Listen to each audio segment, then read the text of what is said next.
I have these cool coworkers who are women, and we talk about anything. However, every now and then, they go on a rant about how bad men are, how useless men are, and how they would prefer a world without men. I'm left speechless, thinking, this doesn't feel appropriate. I mean, I don't think I would be able to say any of that if the roles were reversed, nor should I. Have you ever been in this situation? How did you respond? I do not want to report them, nor would I. This rhetoric is something I've heard elsewhere too, even from my girlfriend, who loves me, but expresses anti-men sentiments easily and comfortably. I just don't understand why she would say something so bigoted and not think it's problematic. Story 1. Once, I went on a date with a girl.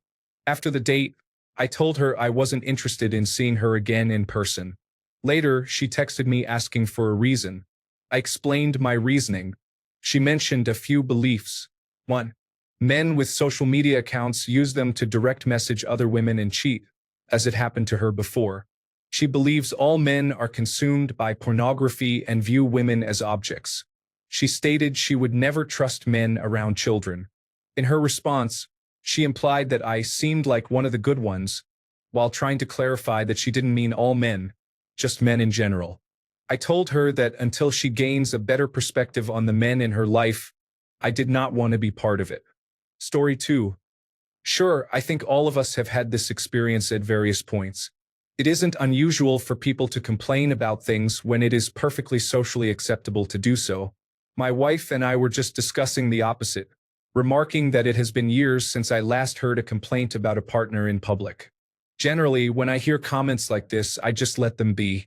The only exception was when a young lady wearing a "The Future is Female" shirt attempted to scold my child at the zoo, of all places. I wasn't having it. Story 3. That was my ex. We ended things in December. As for anyone else, I don't care.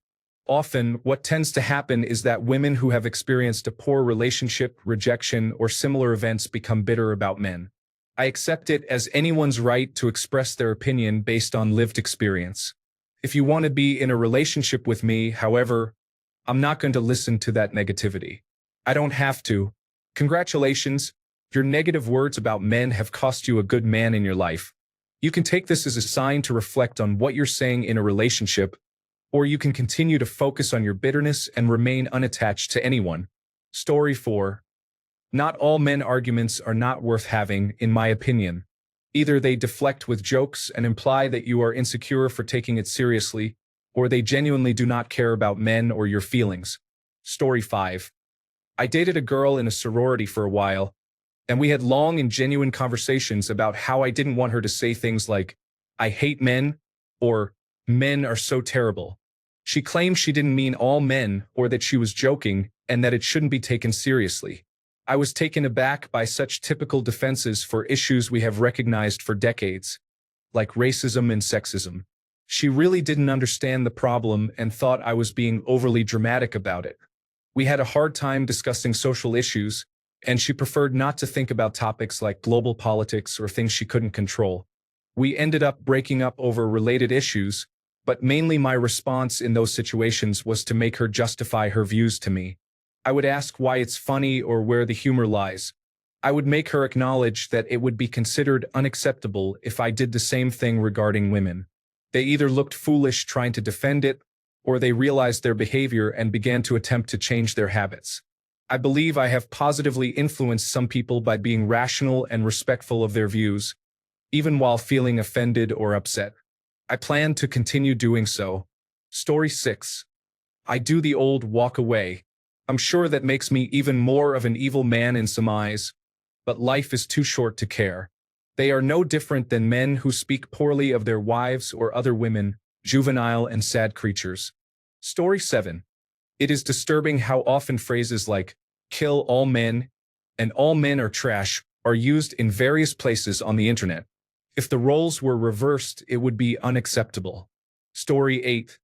There are some communities on Reddit like that.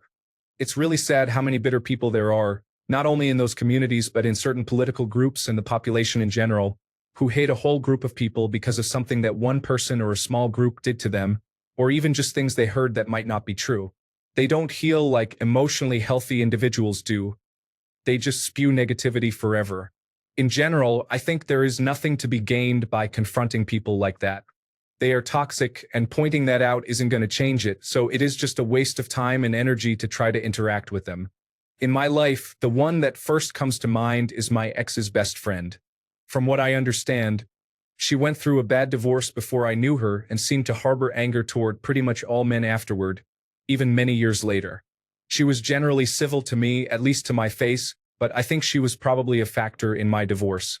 My marriage was reasonably good, with some issues but generally decent, until my ex became friends with her. As time went on, my ex became more and more hostile toward me and, though I don't have proof, I suspect that the friend contributed to that by helping turn my ex against men as well. It might be for the best, though, since I am now in a relationship with a woman who is not like that at all and is a better match for me. I am happier than I was with my ex, at least after she met that friend. Story 9. Oh well, I guess. They'll backtrack and stop bringing it up in front of you, but that won't stop them from ranting when no one is around. Story 10. When I was young, inexperienced, and naive, I tried to reason with such women. I learned my lesson. Nowadays, I keep my distance by avoiding them completely. Interacting with them only gives them ideas about how to make your life more stressful. It's not worth it. Story 11. The criticism of men is not new. There have been instances when I noticed hostility while working with a group of women. It feels reminiscent of high school dynamics. Story 12. All the time, I live in central Stockholm. The consensus is that it is better to leave it, not because it doesn't matter but because it won't take root. As usual, a small vocal minority had its peak about 10 years ago. The necessary pathways were paved, and what remains are the few who can't find a new identity to hold on to. In the end, I guess equality means everyone has a group that dislikes them. Story 13. I went to college in a city, so of course I encountered this plenty of times. I used to argue back, but I've learned that it's better to give them what they want and remove yourself from their lives. They will tear their own lives apart. The thing is, if you argue, this is how it will go. You, hey, that's not okay. Them, yes, it is because, another blanket sexist statement. You, that's not okay either. Them, a passive-aggressive jab about your lack of education or implying that only men wouldn't understand. You, okay, explain it to me. Them, doesn't explain and starts directly verbally attacking you. If you push further, they will either start screaming at you, cry and launch into a pretense of emotional trauma, or a friend will intervene. In all of these cases, all anyone else will see is you, a man, upsetting them, likely a woman, and that's all the proof most people need to say you're in the wrong. I've dealt with this in high school, college, within my own family, with my sister, and with friends in my adult life. There's no response to this behavior besides just giving them what they want. Their world with one less man. Story 14. Both in person and online. Multiple times I have encountered it. I just ignore it. If I react, then I would apparently be labeled as offensive for being bothered by the phrase, "The problem with the male suicide rate is that it's too low." There is simply no reasoning with some people. Story 15. Every feminist I know has some issue with men as a whole, even if they do not express it directly. Story 16.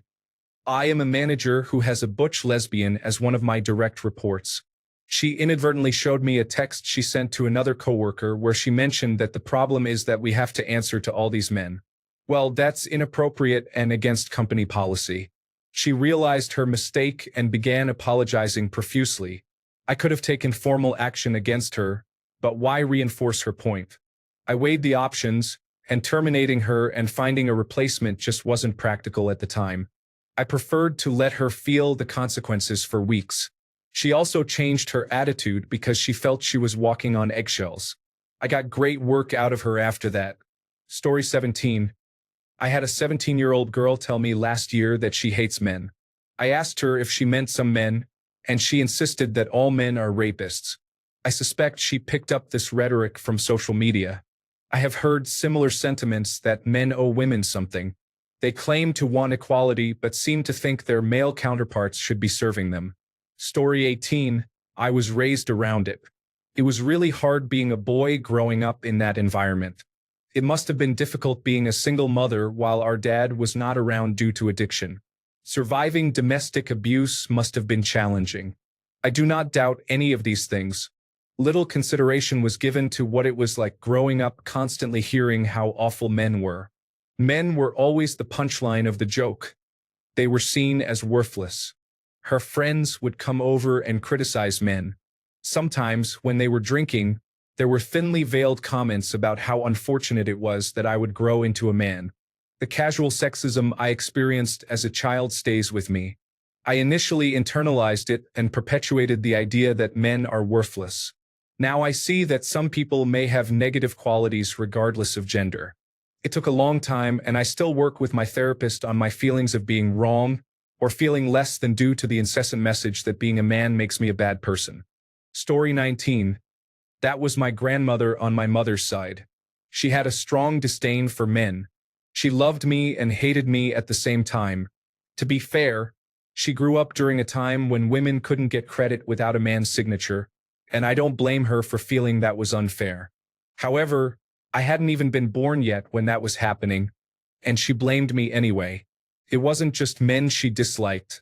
She wanted me to marry a woman who was just like her, but I ended up marrying someone who is the complete opposite of her, so she disliked my wife too. Story 20. My mother, when I was just a boy, expressed ideas I didn't understand, which made me feel inadequate. She also expected me to be gay because I wasn't hypermasculine. Additionally, she assumed the daughter of family friends was a lesbian because she had a tall and broad body type and worked in battlefield medicine. People often have strange expectations and demands. Everyone is held to unrealistic standards. It's best to take people at face value and not assign labels or assumptions to them. Story 21. It all depends on the situation. If they are friends or people I expect to respond thoughtfully, I might point out that I am a man and ask if they would talk that way about members of the LGBTQ+ community, Black individuals, immigrants, and others in the presence of one of them. If they are people I do not know, or if I know they will react negatively to that kind of provocation, I simply ignore it. Life is too short to engage in that kind of conflict. Story 22. I am a woman, and I used to work in an office when I was single. The women there often spoke negatively about their husbands. I am married now, and I still cannot understand why anyone would talk about their husband that way. Story 23. This doesn't feel appropriate. That's because it isn't. I believe that would fall under harassment in the context of creating a hostile work environment. But I am not a lawyer. Story 24. I would calmly speak up and say you can talk about whatever you want when I'm not around, but you're not going to disrespect me to my face. Your issues with other men aren't my problem, and I don't want to hear about it. Then I would leave. These women know you are there, and they know what they are doing. Story 25. Every time I have encountered that type of behavior from women, it has been due to their insecurity and unhappiness. They looked for someone other than themselves to blame. It is similar to a group of 7-year-olds throwing a tantrum about having to eat their broccoli. Story 26. Cut contact and communicate as minimally as possible. They are not worth my time and energy, and I prefer being around more positive people. This also applies to men who say hateful things about women. I appreciate the men in my life who I am close to, whether they are relatives or friends, and I do not like them being slandered by someone unstable. Thankfully, I only encounter these individuals online. The vast majority of women in my real-life interactions are great, and I generally like many of the women I have met. Additionally, the women who come to this platform and are civil and respectful are wonderful as well. I also generally like many of the women users at Ask Women No Censor, as they seem like great people too. Story 27. I met a girl from university at a social event. She was nice but made a sly remark about my body. I didn't pay much attention to it and got her Instagram. However, I noticed that every few days she would post TikToks subtly suggesting that women are superior to men or implying that men are useless. It wasn't a particularly strong sentiment, but it was off-putting, so I decided to unfollow her. Story 28. In real life, I have encountered this a few times, and I always let it go. Just seeing someone can give you an idea of their situation, even if you don't truly understand it. If they appear to have experienced trauma or show symptoms similar to post-traumatic stress disorder, I let it go with positive thoughts. They are on their own journey, and I hope they find their way, as it has nothing to do with me. If they resemble someone who constantly plays the victim but is actually the source of their own problems, I let it go. Their life is difficult enough, and they will continue to struggle on their own. It is not my responsibility to make them realize that at some point, you must take responsibility for yourself. Story 29. I remember what they say and bring it up when they complain about being single or in a bad relationship. Why do you care? You don't even like men. Remember when you said that? Story 30. The last person I tried to date spent the last 2 weeks in my home, telling me how much she hated men and directed her anger at me if I tried to stand up for myself. Story 31. I have been fortunate and have never encountered a woman who openly expresses such views.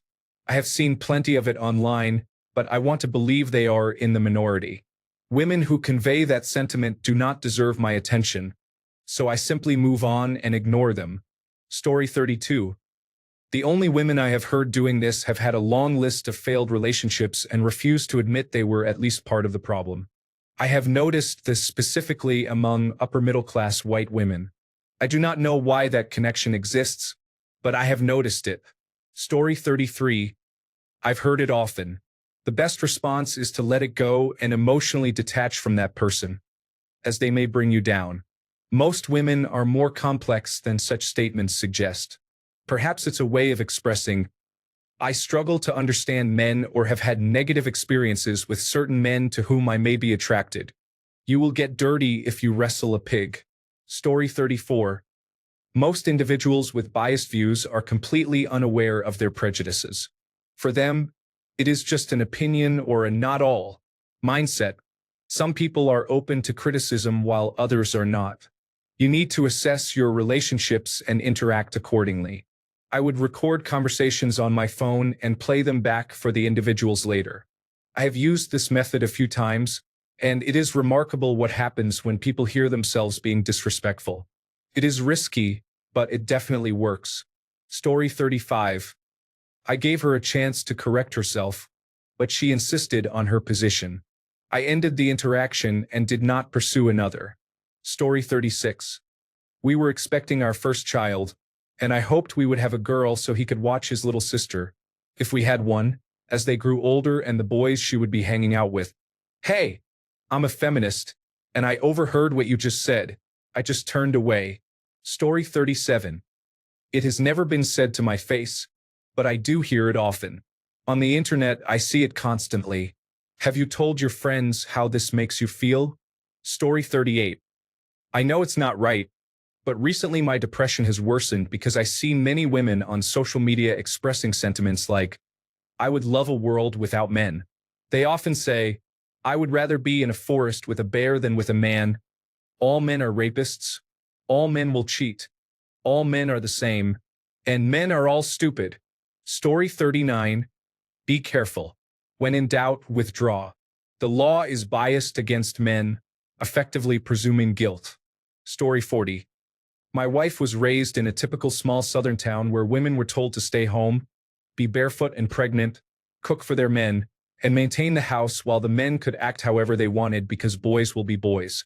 Her mother was divorced twice and had been involved in a third relationship while also dating other men. She understandably developed a negative sentiment about men. I think that meeting our friend group, especially me, softened her stance somewhat as she learned that not all men are like that. My friends laugh at how she initially had a dismissive attitude towards them when they first met.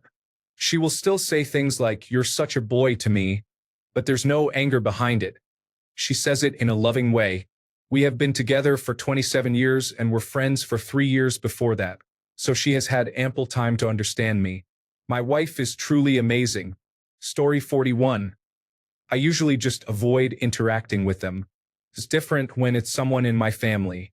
My stepdaughter sometimes jokes about it, but I don't really care. They are just in poor taste. Story 42. Constantly, you would get into trouble for daring to speak up.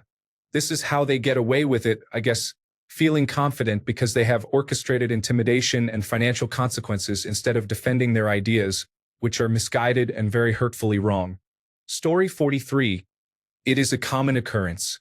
Generally, it is ignored or avoided, but occasionally I have pointed out the folly of their position when I felt it was so obvious that they would immediately see and agree. Story 44. At work, I would not respond at all. Human resources will always take their side. In person, I would either say nothing or I would ask, "You called someone a derogatory term. Does that mean you believe all women are the same, and would the world be better without them?" Story 45. You attract what you allow. The barometer for your choices has been poor, but nobody is judging you. It's surprising that you are still involved with him. He was married when you started dating. Perhaps you should choose better men. Am I one of the good ones according to your logic? Who hurt you? You can choose any of these or mix and match. I have used them all personally over the years. However, I strongly urge you to avoid using the last one, as it can be too damaging. Story 46. The vast majority of my experience with it has been online. My fiancée used to occasionally express some negative views about men, but I would call her out for it. She would use the classic "knock you" response, but when I pointed out that she would not tolerate it if I said blatantly negative things about women in front of her, she couldn't come up with a logical response. She has definitely changed her tone after her brother started going through some serious mental health struggles. Story 47. They are bigots. They are stereotyping half the world's population. The real problem is that women seem to have the ability to be abusive and bigoted toward men with minimal repercussions in our society. Substituting the word blacks or Jews for men makes the hate crime and its treatment clearer. One would get you fired while the other results in nothing happening. Just call them out, then ensure they are out of your lives. These women need to be held accountable by our society for their hate. Hopefully, that is beginning to happen. Story 48. My sister is comically extreme in her views. She told me I should watch the Barbie movie because she has seen many films from a male perspective, so it's my responsibility as a man to understand the other side. When the Roe versus Wade decision was overturned, she sent me angry messages about how I should finally start caring, even though I have never voted Republican, along with memes suggesting that women will leave men because we can't satisfy them. We discussed going to bars, and she mentioned that it is safer for me than for her because significantly more women experience assault than men. I pointed out that men are often victims of violence, to which she responded that this is due to men getting into bar fights. Whenever she has a conflict with a man at work, she claims it is because she doesn't have a penis. She needs to disconnect from the internet. Story 49. No more than I've heard men say similar things about women. This is simply people hurting from past experiences. Story 50. I met this girl on an online app. One night, she spontaneously visited me and started a tirade about how disgusting paid sex is and that most men are animals. I had just met this woman, and I am glad she acted this way because it would have been a nightmare to be with her. When I told her I wasn't interested, she got angry and said, "I don't understand. I find you cute, and I even visited you." Story 51. I dated someone like this briefly, and those were the worst months of my life. As soon as she felt she did not have to try to keep me interested, she showed her true colors. She was an insecure and egotistical person who demanded absolute loyalty while offering none and treated me poorly most of the time. Now, I see it as a red flag. Story 52. I start expressing my frustrations about women and how they can be challenging. They are either perceptive enough to realize that I am projecting my feelings onto them and then distance themselves, or they do not understand and the conversation ends. Both outcomes are acceptable. Story 53. I have observed the "you cannot punch up" theory in action. It is similar to the extent of racist rhetoric that people seem to accept when the subject is white individuals. Story 54. I think most of these people live online because I have never had such an experience in the real world, and I work in a female-dominated field. In terms of how to respond, why would you bother? It is not like you are going to win any hearts and minds, and it is fine if some of the 8 billion people on the planet do not like you. Story 55. I have encountered this a few times. It's not a new thing. I would say it is not worth responding to. Let them express their feelings. Unless they are going out and harming others, who is it hurting? Often they are just venting. I believe it is almost always a waste of time and energy to engage with it. Story 56. Living in Los Angeles, I have lost track of how many women I have spoken with who strongly dislike men.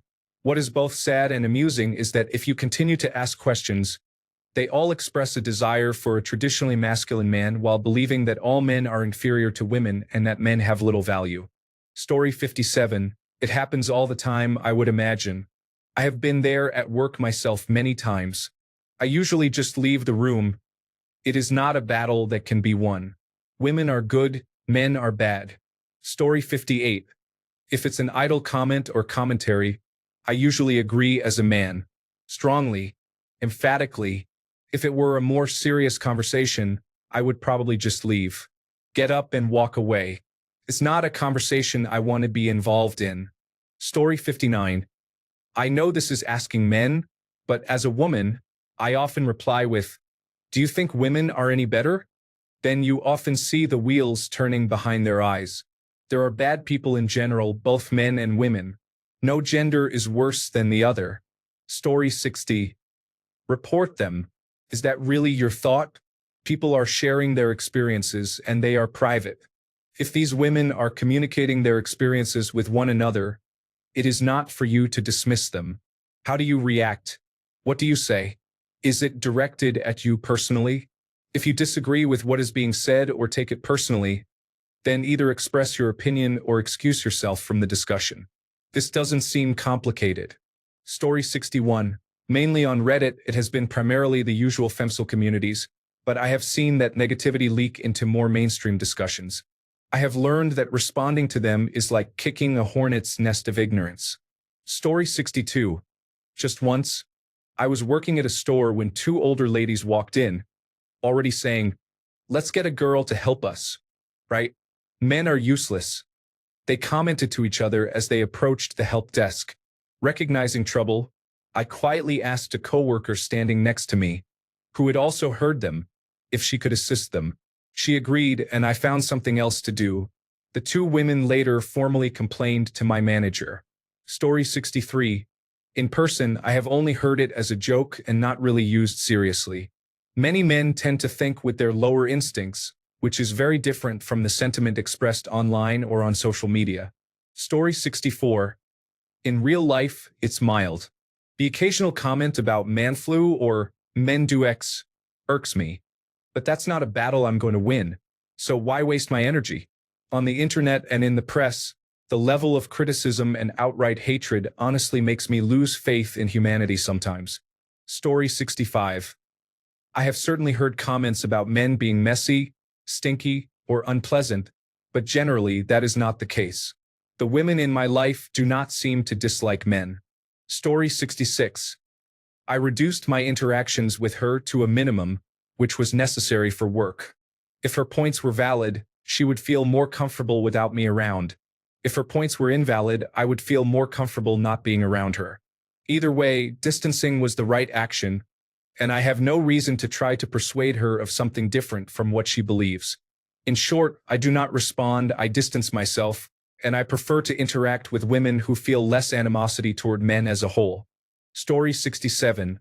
Most women often express anti-men sentiments. Misandry is socially acceptable. Women expect men to initiate relationships and take charge. Women seek equality when it benefits them, such as in science, technology, engineering, and mathematics, but not when it is unpleasant, such as in waste collection. There are double standards regarding law and education. Numerous examples of anti-men sentiment or perceived female superiority permeate society. Story 68. I do not want to report them, nor would I.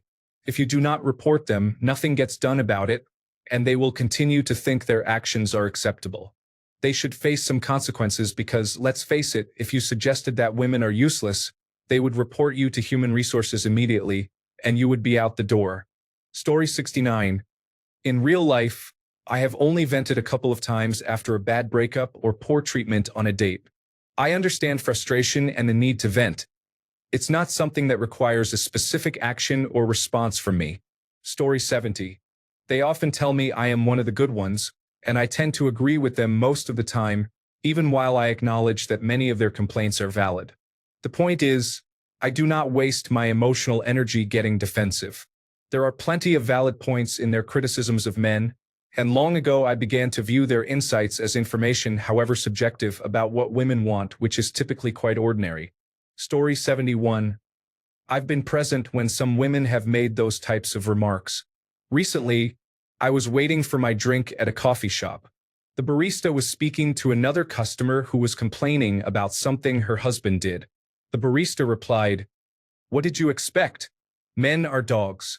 The only other man, and I looked at her. After she realized what she said, she apologized and then continued talking to the other woman. Story 72.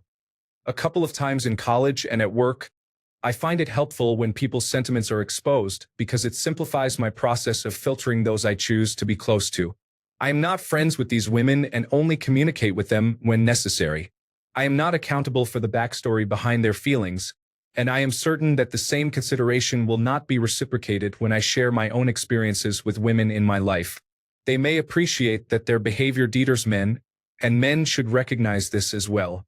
Story 73. Never in a serious way. When they did, it was clear that they were joking. There is no need to respond to that. Story 74. I would tighten all the lids extra tight and watch them regret their words when they ask a man for help opening a jar. Story 75. If I had some power, I would put all these women who want to kill all men on a survival island for a month and see how they do on their own. This is similar to something that Bear Grylls did at one time. Such individuals often have a princess syndrome, and the notion of "we don't need a man" would quickly evaporate. Story 76. Every day, it happens when I turn on the television or go online. Radical feminism has always been a hate movement, but it used to be fringe. Now, it feels like radical feminism is the only form of feminism.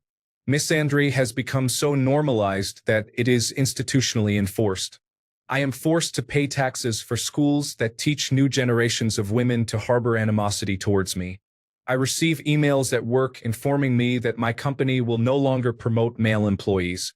Only women are eligible for promotions, and the company is openly trying to avoid hiring men. My voice is suppressed while women can say anything they want, even calling for violence against anyone who resembles me. There are no rights I possess that women do not have, but there are many legal rights, privileges, and protections that women enjoy that I do not. Any woman can ruin my life with a single word by making false accusations without consequence. She can simply claim I have displeased her, and I risk losing my job, reputation, and freedom. As a result, I have to live as a second-class citizen under a female-dominated environment while being told that I am the oppressor and that I am the one with all the privilege. Feel so deranged, and I constantly feel like I am being gaslit. Story 77. Next time they complain about men, ask them if they drove on the road to get to work and remind them that the road was paved and maintained by men. Ask them if they enjoy having electricity, air conditioning, heat, indoor plumbing, and Wi-Fi. Then remind them that 95% of electricians, plumbers, heating, ventilation, and air conditioning technicians and skilled laborers are male. Then ask them if they like the iPhone they are using, which was invented by a man. Next, ask them if they appreciate the freedom they enjoy because men fought and died for that freedom. Finally, ask them how they would react if a group of men stood around and spoke about how useless women are. That's how I deal with it when I hear ignorant and sexist nonsense. Story 78. If it is in public, I ignore them.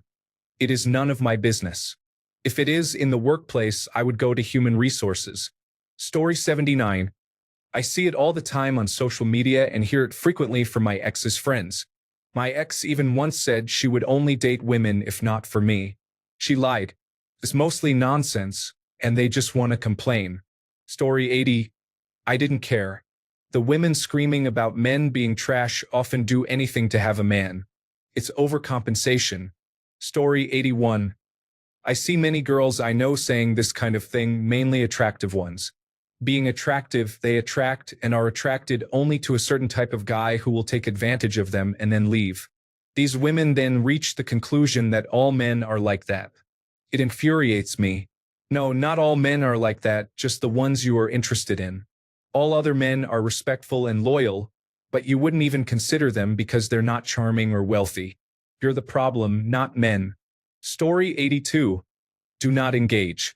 They are most likely either looking for a reaction from you or do not want to hear your point of view. You are better off not saying anything and changing the subject.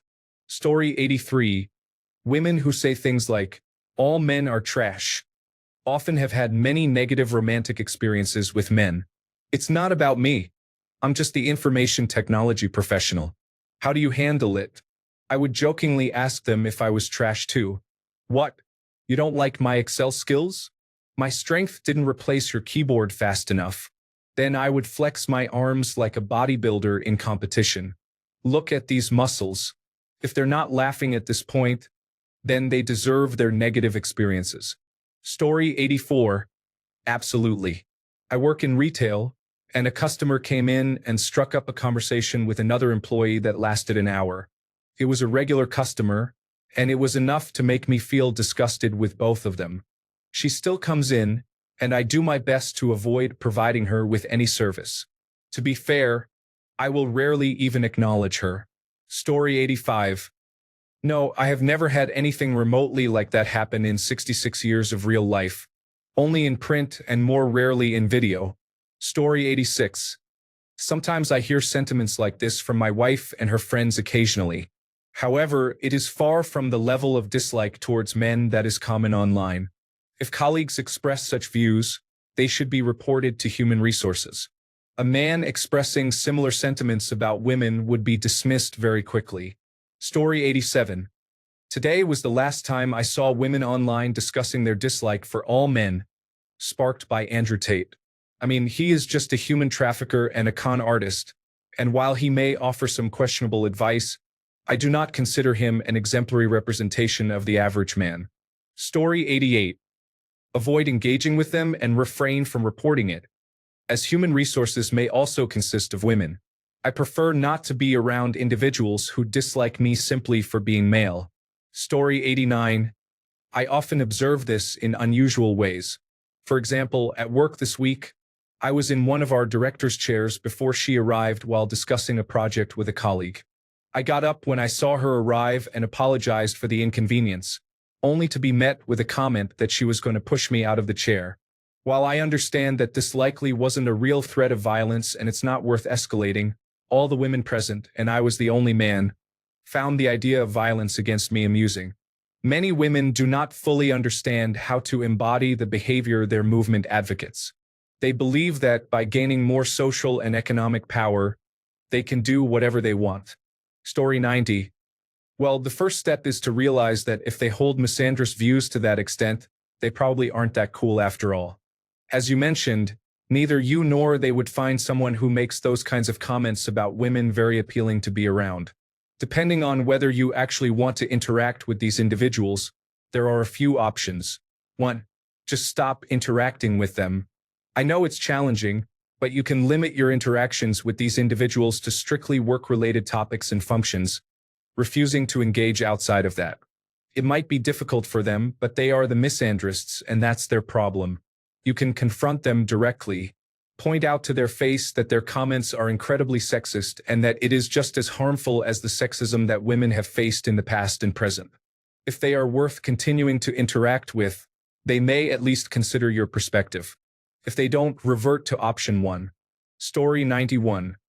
How they would prefer the world without men leaves me speechless. I think this doesn't feel appropriate. One of my personal favorites is interrupting with, I know, right? I copy their rant and replace every instance of men with women. When they interject, I say, listen, this is what you two are saying about me. I don't want to hear it. It is risky but emotionally satisfying. With enough of a paper trail, you should be protected from human resources. Story 92. I love the comments women make about hating men. I simply point out that the cities they live in, the cars they drive, the food they eat, and the technology they enjoy are all built and maintained by men. Without men, society would collapse within days. Story 93. I see a lot of generalized anti-women sentiment here, including for myself when I'm in a bad mood. When I experienced it in person, I hunkered down and silently lost respect for the women expressing those sentiments. Story 94. Honestly, I think they have started to relax a bit now. I don't know if it's women suddenly realizing they are becoming what they dislike, or maybe it's social media being a bit more proactive about moderating misandry and overt anti-male sentiment, which I doubt. However, compared to a couple of years ago, when daring to disagree with an overarching anti-male generalization resulted in backlash from the not all men group, things seem a little calmer these days. Story 95.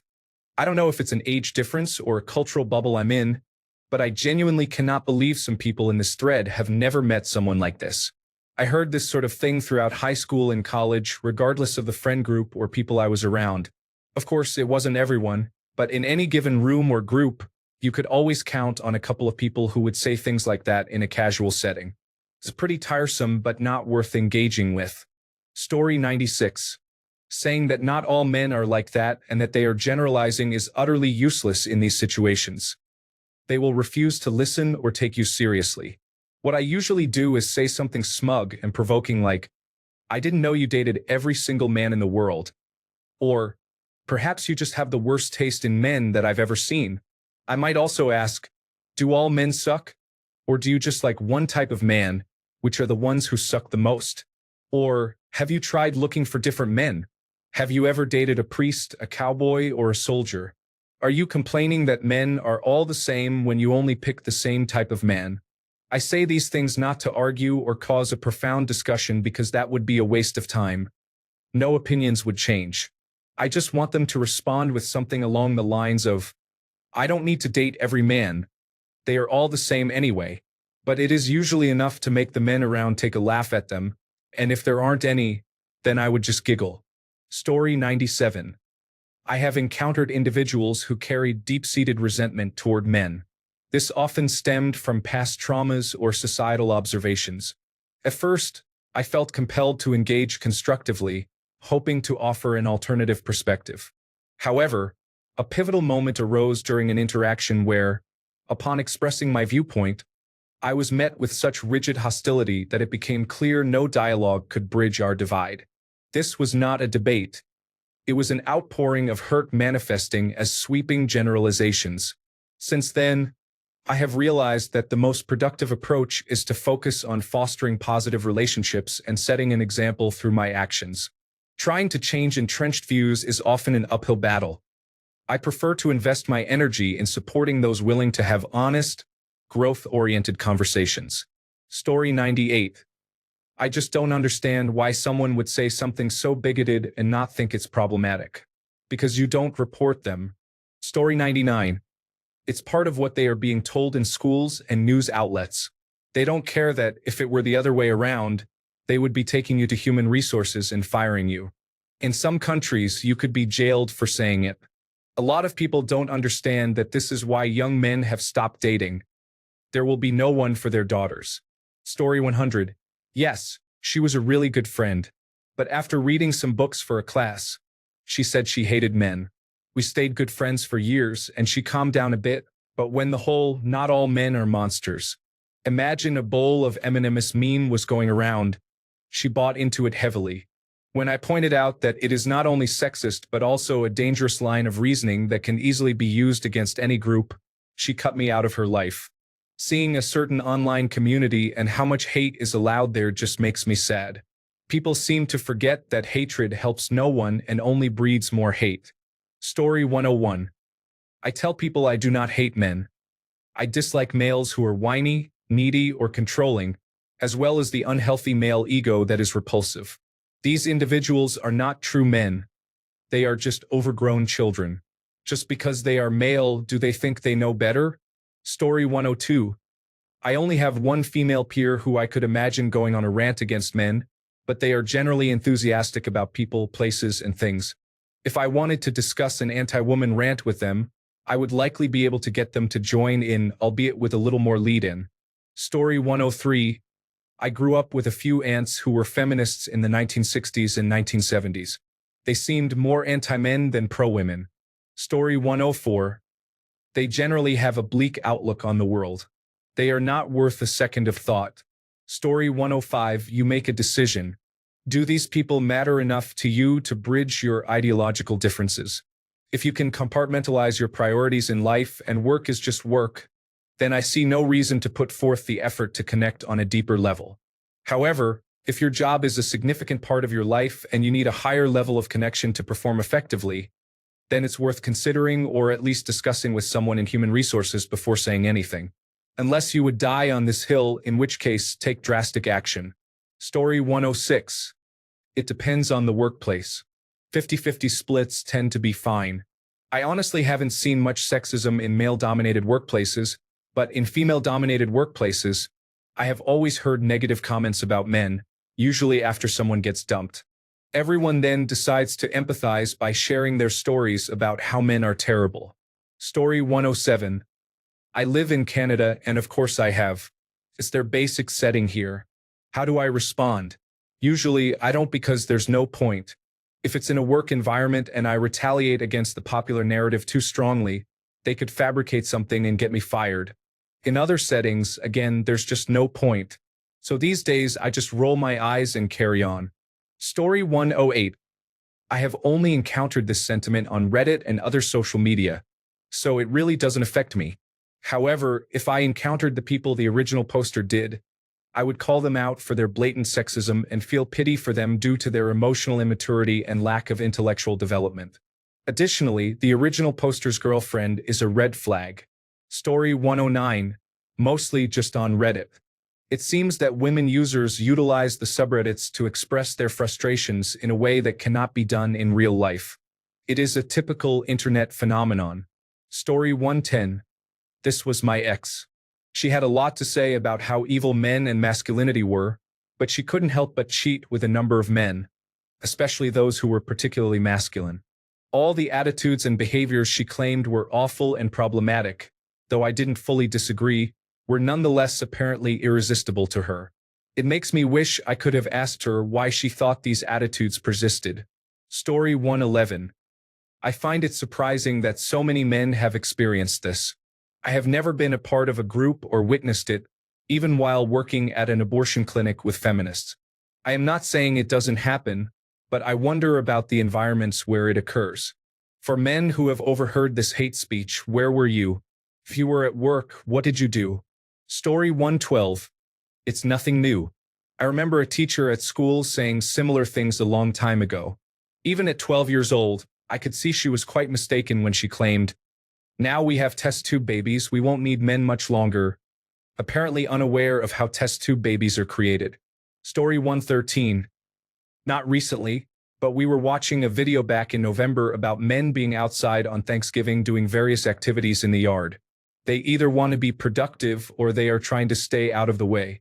My wife found it hilarious, but I had no idea why it was funny. She told me to go outside on Thanksgiving Day when I stepped out of the house to get something or take a breather. I was surprised to see so many men outside cleaning gutters or fixing things in the garage. It was surreal. Apparently, it's a trend that I somehow missed. However, it is amusing to witness this on holidays. Story 114. The fan base that believes men are problematic is actually quite large, larger than many might realize. I used to think that only a small percentage of women held this view until I did a deep dive and discovered that, while many women do not fully subscribe to this mentality, the sentiments and emotions behind it are shared by many. Even women who do not strictly cling to this worldview have, at least subconsciously, adopted some men are problematic ideas. Chances are, if you are a woman born in Western society after a certain time period, you probably hold some sentiments from this mentality either loosely or strongly. All things considered, much of it is relatively valid. I have begun to observe some female-dominated spaces on the internet silently, and although it was initially very triggering and a bit shocking, I realized that much of it comes from a very real place. It is a mixture of past trauma, pain, and negative experiences, many of which may have started in early childhood with their father or another male figure. Interestingly, it is quite similar to a lot of content that emerges from the men's rights movement, in that, because we recognize it as stemming from a place of hatred or bitterness, or because we dislike the delivery, we might use that as an excuse to dismiss it entirely. However, if you can get past the surface-level semantics, you will see that there is a significant amount of truth in the core message. It takes time, but neither side is completely unreasonable. While I do not agree with how we address our interpersonal traumas, I find there are valid points on both sides and even a potential middle ground to explore. Only time will tell if we will ever reach it, though. Thanks a bunch for sticking around till the end of the video. Remember to subscribe, and until next time, stay awesome and goodbye.